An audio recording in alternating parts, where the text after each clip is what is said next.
Didin'ny lalàna ka tsy maintsy miroso amin'ny fitsarana miaramila ny tovolahy mihoatra ny 7 taona raha ohatra ka tsy somary niato zany teo aloha teo efa miverina amin'ny loniny kosa ny fanatanterahana izany fitsarana miaramila izany amin'izao fotoana izao.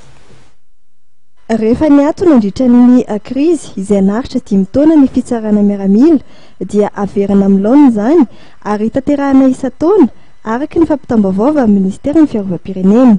Faritany telo dia Antananarivo, Fianarantsoa ary Toliara no nanomboana ny fitsarana miaramila tamin'ity taona 2024 ity. Ny zatovolahy feno 7 taona hatramin'ny 1 taona miisa 4 alina no ezahana ho tsaraina mandritra ny iray volana.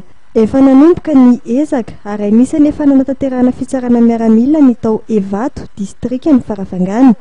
Nambatsehiviny Général Fidera Nicolas Taléany DSNGR, Direction du Service National et de la Gestion de Réserve, fa injeny lalàna ireo minitsy mandalo fitsarana miaramila.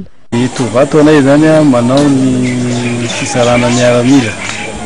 Izy ity moa zany efa ela sy misy fa eo amin'ny 5 taona eo ngamba na mahery zay amin'izao fotoana izao zany sorana ny fitondram-panjakana namerina ny fitsarana miaramila.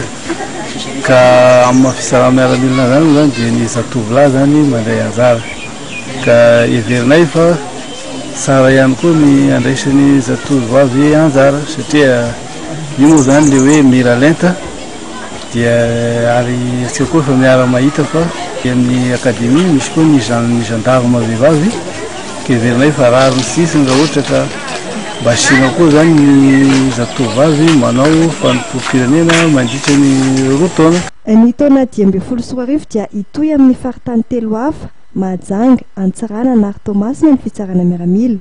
Ny fanompoana tanindrazana izay taratra ny firaisam-pirenena satria ao anatin'ny faritra 20 no akana ny zatovolahy mahafeno ny fepetra hanompo tanindrazana ao anatin'ny 2 taona.